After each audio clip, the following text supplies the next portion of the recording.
जय श्री कृष्ण दोस्तों। श्रीमद् भगवद गीता में भगवान श्री कृष्ण कहते हैं, जिनका मन वश में नहीं है उनके लिए योग प्राप्त करना अत्यंत कठिन है, परंतु मन को वश में किए हुए प्रयत्नशील पुरुष साधन द्वारा योग प्राप्त कर सकते हैं। भगवान श्री कृष्ण के इन वचनों के अनुसार यह सिद्ध होता है कि मन को वश में किए बिना परमात्मा की प्राप्ति संभव नहीं है। दुखों की निवृत्ति और आनंदमय परमात्मा की प्राप्ति चाहने वालों को मन को वश में करना ही पड़ेगा, इसके सिवाय और कोई उपाय नहीं है। परंतु मन का स्वभाव भी बड़ा चंचल और बलवान होता है, इसे वश में करना कोई साधारण बात नहीं है। अर्जुन ने भी मन को वश में करना कठिन समझकर कतराकर शब्दों में भगवान से कहा, हे भगवान, यह मन बड़ा ही चंचल, हठीला और दृढ़ और बलवान है।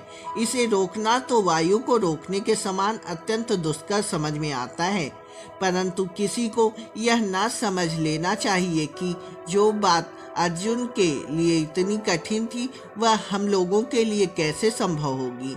मन को जीतना अत्यंत कठिन है। भगवान ने इस बात को स्वीकार किया, पर साथ ही उपाय भी बतलाए हैं। अभ्यास और वैराग्य से यह वश में आ जाता है। इससे यह सिद्ध होता है कि मन को वश में करना कठिन भले है, पर असंभव नहीं है, और इसको वश में किए बिना दुखों से निवृत्त होना मुश्किल है, पर असंभव नहीं। इसको वश में किए बिना दुखों से छुटकारा नहीं। अब इसे वश में करना ही चाहिए।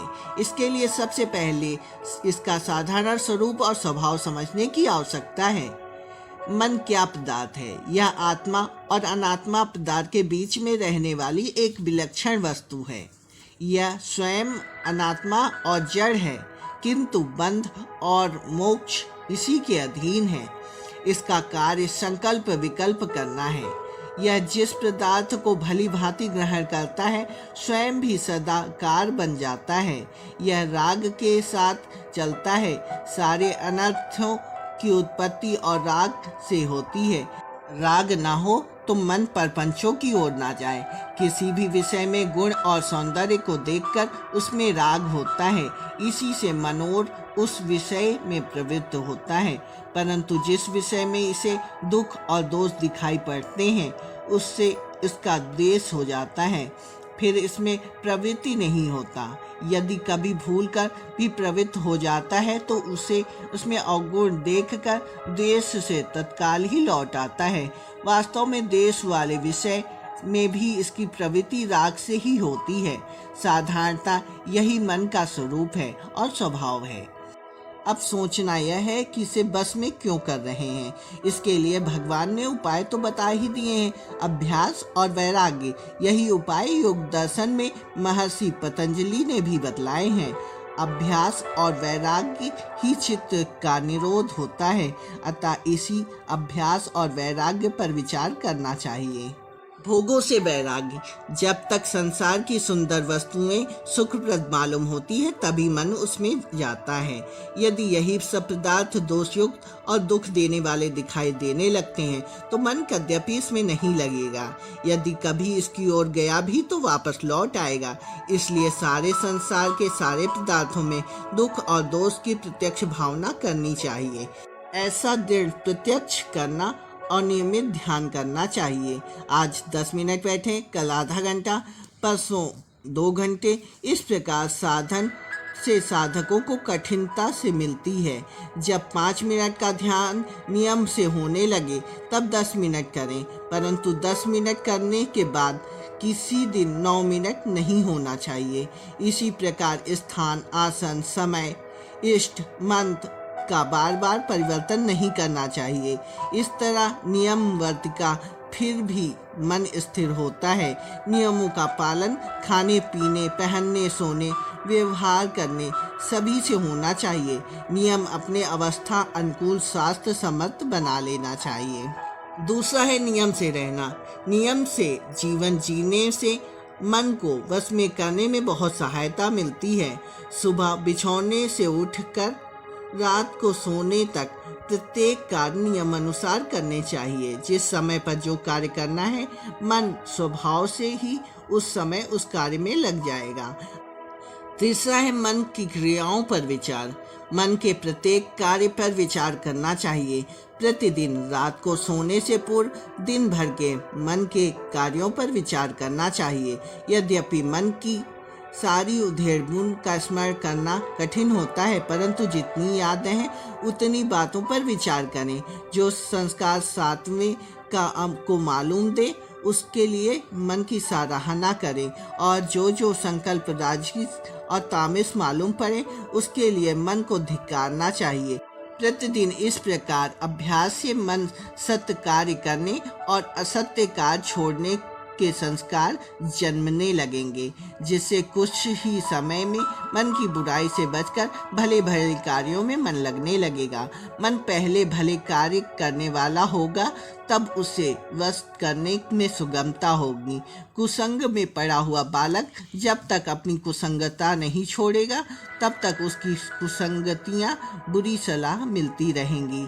इससे उसका मन वश में होना कठिन होगा, पर जब कुसंग छूट जाता है तब उसे पूरी सलाह नहीं मिल सकती। देर रात घर में माता पिता के उपदेश मिलते हैं, वह भली भांति सुनता है, तब फिर उसके सुधार कर माता पिता का आज्ञाकारी होने में विलंब नहीं होता। इसी तरह यदि विषय चिंतन करने वाले मन को कोई एक साथ ही सर्वथा विषय रहित करना चाहे तो नहीं कर सकता। पहले मन को बुरे चिंतन से बचाना चाहिए। जब वह परमात्मा संबंधी शुभ चिंतन करने लगेगा तब उसको वश में करने में कोई कठिनाई नहीं होगी। चौथा है मन के कहने पर ना चलना। मन के कहने पर नहीं चलना चाहिए। जब तक मन वश में नहीं हो जाता तब तक इसे अपना परम शत्रु मानना चाहिए। जैसे शत्रु के प्रत्येक कार्य पर निगरानी रखनी पड़ती है, वैसे ही इसके भी प्रत्येक कार्य को सावधानी से देखना चाहिए। जहाँ कहीं भी यह उल्टा सीधा करने लगे इसे धिक्कारना चाहिए, पछाड़ना चाहिए। मन की खातिर भूल कर भी कभी नहीं करनी चाहिए। यद्यपि यह बड़ा बलवान है, कई बार इसे हराना होगा और साहस नहीं छोड़ना होगा। जो हिम्मत नहीं हारता वह एक न एक दिन अवश्य जीत लेता है। इससे लड़ने में एक विचित्रता है। यदि दृढ़ता से लड़ा जाए तो लड़ने वाले का बल दिनों दिन बढ़ता जाता है और इसका क्रमशः घटने लगता है। इसलिए इसमें लड़ने वाला एक न एक दिन अवश्य जीत जाता है। अतएव इसकी हाँ में हाँ मिलाकर प्रत्येक कार्य खूब सावधानी से बरतना चाहिए। यह मन बड़ा चतुर है, कभी डराएगा, कभी फुसलाएगा, कभी लालच देगा, बड़े बड़े अनोखे रंग दिखलाएगा, परंतु कभी भी इसके धोखे में नहीं आना चाहिए। भूलकर भी इसका विश्वास नहीं करना चाहिए। इस प्रकार करने से इसकी हिम्मत टूट जाएगी, लड़ने और धोखा देने की आदत छूट जाएगी। अंत में यह आज्ञा देने वाला न रहकर सीधा साधा विश्वासी सेवक बनकर रह जाएगा। मन को सत्कार्य में संलग्न रखें। मन कभी भी निकम्मा नहीं रह सकता, कुछ न कुछ काम इसको मिलना ही चाहिए। इसलिए निरंतर काम में लगाए रखना चाहिए। निकम्मा रहने से ही इसे बुरी बातें सूझती हैं। जब तक नींद ना आवे तब तक चुने हुए सुंदर मांगलिक कार्यों में इसे लगाए रखना चाहिए। जागृत समय के सत्कार्यों के चित्त ही स्वप्न रूप में दिखाई देंगे। छठा है मन को परमात्मा में लगाना। भगवान श्री कृष्ण कहते हैं, यह चंचल और अस्थिर मन जहाँ जहाँ दौड़ कर जाए वहाँ वहाँ से हटाकर बार बार इसे परमात्मा में लगाना चाहिए। मन को वश में करने का उपाय प्रारंभ करने से पहले यह इतना जोर दिखलाएगा, अपनी चंचलता शक्ति ऐसी पछाड़ लगाता है कि नया साधक घबरा उठता है, उसके हृदय में निराशा सी छा जाती है। परंतु ऐसी अवस्था में धैर्य रखना चाहिए। मन का तो ऐसा स्वभाव ही है और इस पर विजय पाना है। तब तक घबराने में थोड़े ही काम चलेगा, मुस्तैदी से सामना करना पड़ेगा।